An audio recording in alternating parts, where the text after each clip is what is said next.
उत्तर प्रदेश सरकार द्वारा तीर्थराज प्रयागराज में 13 जनवरी से 26 फरवरी 2025 तक महाकुंभ आयोजित किया जा रहा है। महाकुंभ महोत्सव हमारी धार्मिक और सांस्कृतिक धरोहर का जीवंत प्रतीक है। तीर्थराज प्रयागराज में त्रिवेणी तट पर 13 दिसंबर 2024 को माननीय प्रधानमंत्री नरेंद्र मोदी एवं मुख्यमंत्री योगी आदित्यनाथ ने विधि विधान से संगम पूजन कर स्वच्छ, सुरक्षित, सुव्यवस्थित महाकुंभ 2025 प्रयागराज के आयोजन हेतु प्रार्थना की थी। प्रयाग महाकुंभ भारतीय संस्कृति की चिरंतन एवं अक्षुण्ण परंपराओं में से एक है। हर 12 साल के अंतराल पर आने वाले इस अवसर पर देश एवं दुनिया के श्रद्धालु त्रिवेणी संगम में स्नान कर आत्म तृप्ति की अनुभूति करते हैं। भारत के इस महापर्व को यूनेस्को ने मानवता की अमूर्त सांस्कृतिक विरासत की संज्ञा दी है। इस साल 40 करोड़ से भी अधिक श्रद्धालु इस महापर्व में शामिल होंगे। व्यक्तिगत श्रद्धा से परे यह पर्व समता एवं समरसता का अप्रतिम उदाहरण है। महाकुंभ एक ऐसा आयोजन है जहां धर्म, ज्ञान, भक्ति और कला का दिव्य समागम होता है। कुंभ मनुष्य के अंतर्मन की चेतना का नाम है और यही चेतना दुनिया के कोने कोने से श्रद्धालुओं को प्रयाग की पावन त्रिवेणी तक खींच लाती है। विश्व के सबसे बड़े आयोजनों में शामिल महाकुंभ जैसी सामूहिकता की शक्ति, ऐसा समागम कहीं और देखना दुर्लभ है। यहाँ आकर संत, महंत, ऋषि, मुनि, ज्ञानी, विद्वान, सामान्य मानवी सब एक हो जाते हैं। महाकुंभ एकता का वह महायज्ञ है जिसमें हर तरह के भेदभाव की आहुति दे दी जाती है। संगम में डुबकी लगाने वाला हर भारतीय एक भारत, श्रेष्ठ भारत की अद्भुत तस्वीर को प्रस्तुत करता है। महाकुंभ के दौरान संतों की संवाद, शास्त्रार्थ और देश व समाज से जुड़े विभिन्न विषयों और चुनौतियों पर व्यापक चर्चा लोगों को नई दिशा देती है। महाकुंभ एक मेला अथवा स्नान की डुबकी मात्र न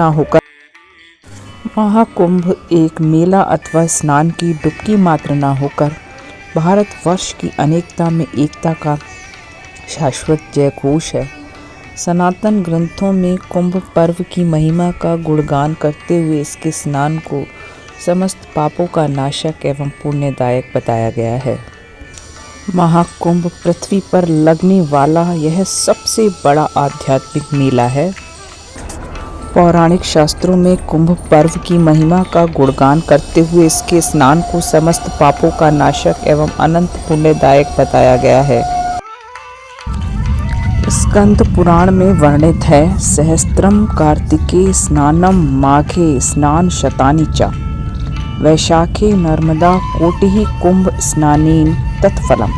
अर्थात 1000 बार कार्तिक मास में गंगा में स्नान करने से, 100 बार माघ में संगम स्नान करने से और वैशाख में 1 करोड़ बार नर्मदा में स्नान करने से जो पुण्य फल अर्जित होता है वह कुंभ में केवल 1 बार स्नान करने से प्राप्त होता है। विष्णु पुराण में भी कुंभ स्नान की प्रशंसा में कहा गया है, अश्वमेघ सहस्त्राणि वाजपेय शतानि च लक्ष प्रदक्षिणा भूमेः कुंभ स्नानेन तत्फलम। अर्थात 1000 बार अश्वमेघ यज्ञ करने से, 100 बार वाजपेय यज्ञ करने से और लाख बार पृथ्वी की परिक्रमा करने से जितनी पुण्य राशि संचित होती है उतनी कुंभ में 1 बार स्नान करने से प्राप्त होती है। जब भी महाकुंभ का आयोजन होता है तो स्वतः ही स्फूर्त भाव से श्रद्धा और भक्ति का जन सैलाब उमड़ पड़ता है। कुंभ का आयोजन हरिद्वार गंगा तट पर, उज्जैन शिप्रा तट पर तथा नासिक गोदावरी तट पर भी होता है, किंतु प्रयागराज कुंभ की विशेष महत्ता है। श्रद्धालुओं को यहाँ 3 पवित्र नदियों के संगम में स्नान करने का सौभाग्य प्राप्त होता है। वैसे भी प्रयागराज को तीर्थराज की उपमा प्रदान की गई है। गोस्वामी तुलसीदास जी कहते हैं, प्रयागराज की महिमा कौन कह सकता है भला। यदि पाप रूपी मदमस्त हाथियों का समूह सब कुछ नष्ट करने पर तुला हो तो सिंह रूपी तीर्थराज प्रयाग उनका वध कर सकता है। ऐसे तीर्थराज का दर्शन कर स्वयं प्रभु श्री रामचंद्र जी ने भी सुख पाया। आस्था का अविराम प्रवाह लिए कुंभ मेला पूरी दुनिया के लिए आकर्षण का केंद्र है। आध्यात्म की अनुभूति को प्रगाढ़ करता यह आयोजन ज्योतिष, खगोल विज्ञान, परंपरा, कर्मकांड, सामाजिक और सांस्कृतिक दृष्टि का संगम है। ये चारों वेदों और सनातन सभ्यता का संगम है। मानवता का अनंत प्रवाह और ऊर्जा का अक्षय स्रोत है। ध्यान से देखिए, संगम की चमकती रेत पर वैभव और वैराग्य साथ में अटखेलियां करते ही दिखाई पड़ते हैं। कुंभ में आकर यह देखा जा सकता है कि किस तरह से न्यूनतम सुविधाओं में रहकर भी अंतर मन के आनंद को खोजा और संजोया जा सकता है। उससे जीवन की राह बनाई जा सकती है। ये कला कुंभ की पाठशाला में बड़ी ही सहजता से सीखी जा सकती है। कुंभ की अनेक व्याख्याएं हैं।